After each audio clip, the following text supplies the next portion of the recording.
यूं ही नहीं मिलती राही को मंजिल, एक जुनून सा रगों में जगाना होता है।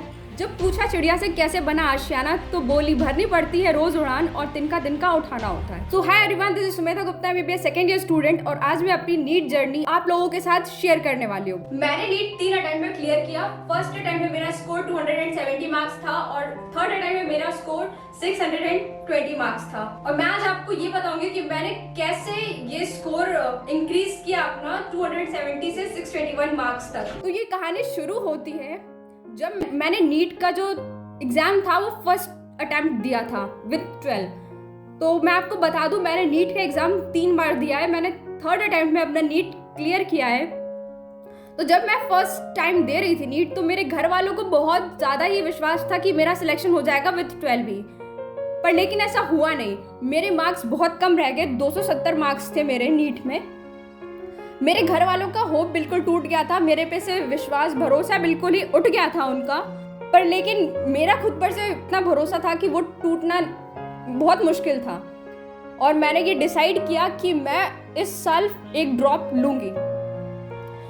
मेरे घर वाले इसके बिल्कुल अगेंस्ट थे कि वो मुझे ड्रॉप नहीं लेने देना चाहते थे, क्योंकि मेरा टाइम वेस्ट हो रहा था इससे, और मैं इस टाइम को यूटिलाइज करके कोई और कोर्स कर सकती थी। पर लेकिन मुझे एमबीबीएस ही करना था, मुझे डॉक्टर ही बनना था। तो मैंने उन्हें मनाया किसी तरह से कि मुझे ड्रॉप लेने दे, और आखिरकार वो मेरी बात मान गए। मैंने उनको मना लिया। अब फिर मेरा एडमिशन हुआ आकाश इंस्टीट्यूट ग्वालियर, जो कि मेरे घर से 3 मिनट की दूरी पे होता है बाय रोड। तो आकाश इंस्टीट्यूट में मेरा एडमिशन हुआ और बिल्कुल नया था ये कोचिंग इन्वायरमेंट, मेरे लिए बिल्कुल ही नया था, क्योंकि मैंने अभी तक कोई भी कोचिंग ज्वाइन नहीं करी थी और मुझे पता नहीं था कि वहाँ कैसे पढ़ाते हैं, क्या पढ़ाते हैं, मुझे बिल्कुल कोई आइडिया नहीं था। तो मैंने जाना शुरू किया कोचिंग, अपनी तैयारी बहुत ही ज़्यादा जोश के साथ स्टार्ट किया, और हर टेस्ट में मेरे बहुत अच्छे मार्क्स भी आने लगे, वहाँ पे टॉप 3 में आने लगी अपने बैच में। पर लेकिन उससे कुछ डिसाइड नहीं होता है कि आपका सिलेक्शन या आपके मार्क्स अच्छे आएंगे कि नहीं नीट में। तो ड्रॉपर्स में क्या होता है कि वो जो पढ़ाना स्टार्ट करते हैं वो बहुत ही स्लो पढ़ाते हैं। ठीक है, मुझे लगा कि ऐसे ही पढ़ाएंगे और पूरे साल स्लो ही पढ़ाएंगे, और लेकिन ऐसा हुआ नहीं। एक्चुअली जब एआई टेस्ट का टाइम आया, कुछ दिवाली के टाइम पे, अक्टूबर नवंबर के टाइम पे एआई टेस्ट शुरू हो जाता है। तो एआई टेस्ट शुरू हो गए, तो एआई टेस्ट के साथ साथ बहुत स्पीडली सिलेबस कंप्लीट करने लगे, और फिर मेरे से वो मैनेज नहीं हो पाया। और फिर एआई टेस्ट जब खत्म हुए, मैंने लास्ट के 1-2 एआई टेस्ट भी नहीं दिए थे, और फिर मॉक टेस्ट की बारी आई। तो जब मॉक टेस्ट आया तो फिर तो मैंने सोचा कि यार मेरा तो सिलेबस खत्म हुआ ही नहीं है, तो मैं मॉक टेस्ट कैसे दूँ। तो मैंने कोचिंग जाना छोड़ दिया, मैंने हार मान ली। मैंने सोचा मुझसे नहीं होगा। पर लेकिन आज मैं जब सोचती हूँ कि उस समय अगर मैंने हार नहीं मानी होती तो शायद मेरा उसी अटेम्प्ट में क्लियर हो जाता नीट। फिर उसके बाद मैं घर पे ही मैंने थोड़ा बहुत पढ़ा, कुछ बुक्स वगैरह, कुछ क्वेश्चंस वगैरह किए, और फिर मैं नीट के एग्जाम देने चली गई। तो नीट का एग्जाम जब मैंने दिया, और उसके बाद फिर मेरे घर वालों को तब भी मुझ पर इतना भरोसा था कि हाँ मेरा सिलेक्शन हो जाएगा। मेरे पापा हर बार कहते थे कि तुम्हारे 555 मार्क्स एक दिन जरूर आएंगे, क्योंकि 5 उनका लकी नंबर था, तो उनको लगता था कि मेरे 555 मार्क्स आएंगे। तो मुझसे हमेशा यही बोलते थे कि तुम्हारे आएंगे। पर लेकिन मुझे पता था कि मेरे नहीं आएंगे, क्योंकि ऑनेस्टली बताऊं तो मैंने अपना 100% अभी तक दिया नहीं था, तो नहीं लगा मुझे कि मेरे आएंगे। पर लेकिन मैंने फिर भी उनसे ऐसा बोल दिया कि हाँ जरूर आएंगे, कॉन्फिडेंटली बोल दिया। मुझे पता था कि मैं गलत बोल रही हूँ, मैं नहीं आने वाला। पर मैं एग्जाम देने चली गई। उसके बाद एग्जाम देके फिर मैं वापस आई, वही जो होता है, फिर घर में सब आंसर की के पीछे सब आंसर की आ जाए, फिर आंसर्स मैच करते। तो मैंने आंसर से अपने मैच करे, मार्क्स कैलकुलेट करे, तो मुझे पता चला कि यार मेरे मार्क्स तो कम रह गए थोड़े, 447 मार्क्स थे मेरे टोटल नीट में।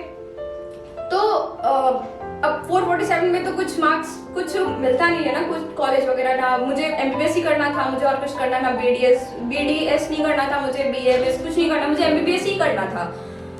तो उस पर भी फिर सब सोचने लगे कि यार टाइम बहुत वेस्ट हो रहा है ऐसे, अगर अब क्या कर सकते हैं, कुछ नहीं कर सकते, अब इसे कहीं ना कहीं एडमिशन ले लेना चाहिए, जिससे कि इसका फ्यूचर जो है वो एटलीस्ट सिक्योर हो जाए थोड़ा। पर अब मुझे सेटिस्फेक्शन नहीं मिल रहा था। मुझे यार मैंने जिस चीज के लिए इतनी तैयारी करी है, 2 साल दे दिए, तो मुझे उस चीज को चाहिए था। मुझे चाहिए था, वो मेरी जिद थी, बस मुझे चाहिए। क्योंकि मैंने पैसे ऑलरेडी बहुत बर्बाद कर चुके थे कोचिंग इंस्टीट्यूट में, और लास्ट में मैंने छोड़ भी दिया था कोचिंग। तो कोचिंग फिर से ज्वाइन करने के लिए मैंने जब बोला उनसे, तो उनको कन्विंस करना बहुत ही मुश्किल होता था। पर लेकिन मैंने उन्हें कन्विंस कर लिया, क्योंकि सिंस पेरेंट्स कभी भी आपका बुरा नहीं चाहते, वो हमेशा चाहते हैं कि वो आपको सपोर्ट करे। तो उनने मान ली मेरी बात। तो इस बार मैंने उनसे कोई भी झूठा प्रॉमिस नहीं किया था। मैंने उनसे ये बोला था बस कि मैं अपना 100% दूंगी, आगे जो रिजल्ट होगा मैं एक्सेप्ट कर लूंगी, और फिर मैं कभी ट्राई नहीं करूंगी इस चीज के लिए। चाहे लाइफ में कभी भी कुछ भी हो, मैं नीट के लिए दोबारा ट्राई नहीं करूंगी। मेरा लास्ट अटेम्प्ट है, इसमें मैं अपना 100% दूंगी। तो उनने मुझे अलाउ कर दिया। अब मेरे कोचिंग का पहला दिन था, और रात में मैं सोच रही थी कि मुझे क्या करना चाहिए अब। तो मैंने रात भर ये सोचा कि आज मैं एक ऐसे लिस्ट बनाऊंगी जिसमें मैं अपने पुराने सारे मिस्टेक्स को लिखूंगी, और वो सारी चीजें करूंगी जो मैंने पिछले साल नहीं किया और जिसकी वजह से मेरा सिलेक्शन नहीं हुआ। मैंने वो लिस्ट तैयार करी, और रिलीजियसली उस पूरी बातों को मैंने पूरे साल फॉलो किया। और वो बातें क्या क्या थी? वो बातें ये थी कि एक तो पहला कि बुरी संगति में नहीं फंसना। तो मैंने इस साल बहुत कम दोस्त बनाए, नेग्लिजिबल दोस्त बनाए, और उसको कोचिंग तक ही रखा। एंड्रॉइड फोन था मेरे पास मेरे फर्स्ट ड्रॉप में, जो कि मैं यूज करती थी, मैंने बहुत ज्यादा यूज करती थी। तो मैंने ये डिसाइड किया कि इस पूरे साल मैं नेट का यूज नहीं करूंगी। मैं पहले अटेम्प्ट में मैं ज्यादातर जो चीजें मुझे नहीं आ रही होती थी तो मैं गूगल करके ऐसा निकाल लेती थी, पर लेकिन इस साल मैंने गूगल नहीं किया। वो चीजें मैंने टीचर्स से पूछी। उससे क्या होता है कि आप उन चीजों को ज्यादा देर तक रिटेन कर पाते हो अपनी मेमोरी पे, और नीट का यही मतलब है, आपको कितना समझ में आता है उससे मतलब नहीं, पर आप कितना रिटेन कर पाते हो वो उससे वो डिसाइड होता है। कि मैंने मॉक टेस्ट जो नहीं दिए थे फर्स्ट ड्रॉप में, वो मुझे इस साल देने हैं। इस साल मैं डिसाइड करके गई थी कि अब चाहे कुछ हो जाए, मैं एक टेस्ट नहीं छोड़ूंगी। मैं हर टेस्ट जो मेरे सामने आएगा मैं सारे मॉक टेस्ट दूंगी। तो ये सारे डिटर्मिनेशन के साथ मैंने अपनी तैयारी शुरू करी। टीचर्स बहुत ज्यादा सपोर्टिव थे मेरे आकाश में, क्योंकि उनको उम्मीदें थी मेरे से बहुत ज्यादा, और उनको भी मैं यही बोलती थी कि सर देखो मैं अपना 100% दूंगी, मुझे रिजल्ट से कोई मतलब नहीं है। तो एफटी वगैरह में मेरे अगर कभी कम भी मार्क्स आते थे, या कोई भी टेस्ट हो उसमें अगर मेरे कम मार्क्स आते थे, तो मैं बिल्कुल भी घबराती नहीं थी। या फिर अगर मेरे साथ वालों के, मेरे क्लास वालों के ज्यादा मार्क्स आ रहे हैं मुझसे, तो मैं बिल्कुल भी नहीं घबराती थी। क्यों? क्योंकि मुझे घबरा के क्या मिल जाता, उससे क्या कि मैं अपनी एफिशिएंसी को कम कर देती, और मुझे पता था कि मुझे ऐसा करना नहीं चाहिए, इसलिए मैंने नहीं किया था। ये गलतियां मैंने फर्स्ट ड्रॉप में की थी, तो मैंने दोबारा नहीं करी। उसके बाद फिर लास्ट में ऐसा चलता रहा, बहुत अच्छा चल रहा था। मेरे मार्क्स भी अच्छे आ रहे थे, मैं टॉप भी कर रही थी अपने बैच में। पर फिर लास्ट में जब एआईटीएस हुए तो सभी के साथ होने लगे, like topper batch, dropper batch, और सभी के एआईटीएस साथ होते थे। और टॉपर लोगों का बैच हुआ करता था हमारे कोचिंग में, तो वो बहुत ज्यादा अच्छा स्कोर करते थे। लाइक अगर 720 मार्क्स का पेपर है तो 680 मार्क्स आते थे उनके, 690 मार्क्स कम सम, कभी कभार 700, 715 मार्क्स भी आ जाते थे, और मेरे कुछ 500 to 600 के बीच में रहते थे।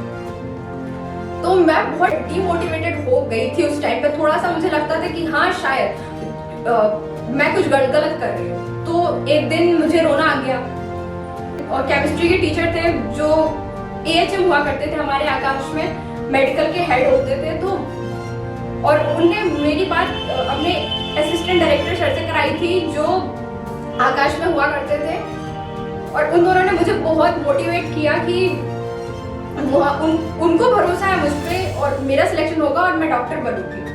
जबकि उस टाइम पे शायद मेरा भरोसा थोड़ा सा टूट गया था, पर उस टाइम पे उन्होंने मुझे संभाल लिया। और उसके बाद फिर मैंने अपना प्रिपरेशन फिर से स्टार्ट कर दी जैसे पहले मैं करती थी। और मैंने फिर बहुत मेहनत की और एट लास्ट जब नीट का टाइम आया, जब मैं घर से निकल रही थी, मेरे मम्मी पापा बोल रहे थे कि तुमने बहुत मेहनत की है और इस साल तुम्हारा हो जाएगा सिलेक्शन, इस साल तुम्हारे 555 मार्क्स आ जाएंगे एज यूजुअल, जैसे पापा मुझसे हर साल कहते थे। और मैंने उनसे कहा कि पापा ऐसा है कि मुझे रिजल्ट का नहीं पता, पर लेकिन मुझे मेरे प्रेजेंट का पता है, मेरे पास्ट का पता है, फ्यूचर का मैं नहीं बता सकती हूँ। मेरा ये है कि पिछले पास्ट 1 साल में मैंने जो मेहनत करी और जो प्रेजेंट में मेरा डिटर्मिनेशन है, ऑनेस्टली बताऊं मुझे रिजल्ट से कोई मतलब नहीं है, पर लेकिन जो मिलेगा मुझे मैं उसे एक्सेप्ट कर लूंगी। अच्छा हो बुरा हो कैसा भी हो, रिजल्ट मेरा है, मेहनत मेरी है, तो मैं उसको एक्सेप्ट कर लूंगी। इसी डिटर्मिनेशन के साथ मैं एग्जामिनेशन हॉल में गई, मैंने पेपर किया और लिटरली एग्जाम के टाइम जैसे 3 घंटे का टाइम मिलता है, मेरा 2 सवा 2 तक मेरा पेपर हो चुका था। मैंने एमसीक्यूज वगैरह मार्क वगैरह सब कर लिए थे। जैसे ही टाइम पूरा हुआ एग्जाम का, मैं बाहर आई और मुझे पापा मिले और पापा ने मुझसे बोला कि इस साल पेपर कैसा गया। तो मैंने बोला कि हाँ समवॉट 500 के अराउंड मार्क्स आ जाएंगे, क्योंकि मैं उन्हें बिल्कुल ही फॉल्स होप नहीं देना चाहती थी जैसा मैं हर साल देती थी उनको। तो वही बोले कि नहीं तुम्हारे 555 तो आएंगे इस बार। तो मैंने बोला कि चलो ठीक है कोई बात नहीं, आप कह रहे हो तो मे भी शायद, मैंने पर लेकिन उनसे ये बिल्कुल प्रॉमिस नहीं किया कि हाँ आएंगे ही आएंगे, ठीक है। तो उसके बाद फिर घर गए और हमेशा की तरह फिर से आंसर की बारी आई और आंसर की जब आई और फिर जब आंसर मैंने मैच किए तो मेरे मार्क्स कुछ आ रहे थे 635 हाउ इज दैट पॉसिबल। तो मैंने खुद 4 बार मैच करे आंसर की से मेरे मार्क्स और 635 ही आ रहे थे। और फिर कंफर्म जाके मैंने मेरे मम्मी पापा को बताया कि इट इज 635 दिस ईयर। और तो उनको भी भरोसा बिल्कुल नहीं हुआ, पर लेकिन हाँ खुशी बहुत हुई थी। मतलब वो जो खुशी थी ना, वो अनएक्सप्लेनेबल चीज है। किसी भी नीट एस्पिरेंट की लाइफ में वो चीज जो होती है वो कोई एक्सप्लेन नहीं कर सकता वर्ड्स में। वो जो खुशी होती है, वो जो सेटिस्फेक्शन होता है, हाँ तुम्हारा जो मेहनत है वो तुम्हें वापस से रिटर्न दे रहा है, कुछ तुम्हारी मेहनत का कुछ रिजल्ट आया है, मतलब वो चीज वो खुशी होती है ना। उस खुशी के कारण मुझे 2 रात तक नींद नहीं आई। वो खुशी अलग चीज होती है, उसको एक्सप्लेन नहीं कर सकते। और मैं तो ये बोलूंगी कि आप लोग ना खुद पे भरोसा करो, आप भरोसा करो, बहुत ज्यादा भरोसा करो, क्योंकि आप जब तक आप खुद पर भरोसा नहीं करोगे, आप ऑनेस्टली मेहनत नहीं करोगे, आप दिन रात एक करके, बस दिन रात नहीं मतलब हाँ बस ईमानदारी से इतना पढ़ो कि आपका बस काम हो जाए, तब तक आपको खुद को सेल्फ सेटिस्फेक्शन नहीं मिलेगा। जो सेल्फ सेटिस्फेक्शन चीज होती है ना, वो अलग चीज होती है। अब ना उसको एक्सपीरियंस करने की कोशिश करो और वो तभी आप एक्सपीरियंस कर पाओगे जब आप ऑनेस्टली किसी चीज के लिए मेहनत करोगे। तो इस वीडियो के थ्रू मैं आपको सिर्फ इतना बताना चाहती हूँ कि आप लोग रिजल्ट पर फोकस ना करके सिर्फ ऑनेस्टली मेहनत करिए और जो रिजल्ट होगा उसको अपने छोड़ दीजिए, फेट को छोड़ दीजिए, उसको आप डिसाइड मत करिए।